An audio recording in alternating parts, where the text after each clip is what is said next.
Hello everyone, welcome to In 5 Minutes. In this video clip, we will discuss first numerical on nodal analysis. The question is calculate the current through 2 ohm resistor for the circuit shown below. So there is 2 ohm resistance here. We have to find out current through this 2 ohm resistance, but we have to use nodal analysis in this particular question. So let's do it using nodal analysis. Now please remember that before nodal analysis, we already discussed mesh analysis. So I can also solve this question using mesh analysis. Whenever no method of analysis is mentioned, the choice is yours. You can choose any method and go ahead. If they have very specifically mentioned in the question that you have to use mesh or nodal, then you have to stick to that mentioned method of analysis. In this case, we will do it using nodal analysis. The very first step in nodal analysis is to identify which are the nodes available in my circuit. Out of all n number of nodes, we will assume or we will take one node as the reference node, and remaining n minus 1 nodes, we will keep on applying Kirchhoff's current law, which is KCL. So in this very simple circuit, you can see that this is my very first node. Node is nothing but connection of multiple branches, and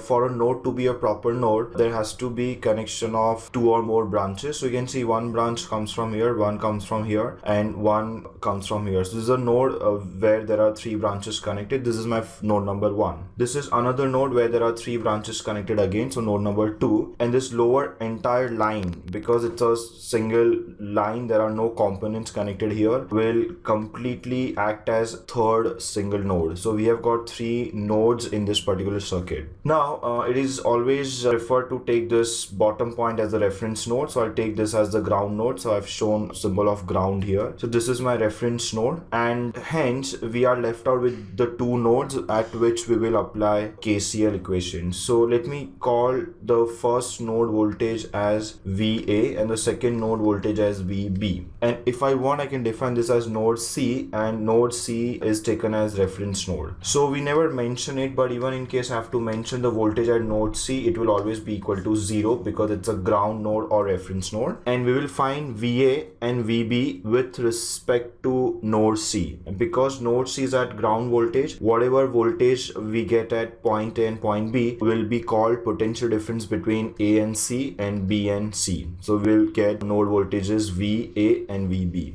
So let us now apply KCL at first node. So applying KCL at node A. So node A, we already defined the voltage as VA. You should first understand how many branches are connected at node A. There are 3 branches connected, and hence we will have to define 3 currents. The choice of directions of current is always yours. You can define all outgoing currents, all incoming currents, or some outgoing, some incoming. When there is no good reason to define current in a specific direction, we always define currents to be outgoing. There is no such hard and fast rule, but it is just to have one common approach in on the question. So we define all the 3 currents to be outgoing. Let me call this as current I1, this is I2, and this is I3. So these 3 currents, because they are all outgoing currents, according to KCL, the sum of all the currents at a node is always equal to 0. Now to be precise, algebraic sum of all the currents is equal to 0. That means all the incoming currents added will be equal to all the outgoing currents added. Because there are no incoming currents we have only taken outgoing currents. Let's see what will be the expression of each and every current. Okay, so this first current, you can see, is flowing from node A towards the ground. The total potential difference in this branch will be VA minus 20, because VA is on this side and 20 is on this side. If you see the voltage across 1 ohm resistance, will have the polarity plus and minus like this, because current is flowing in downward direction.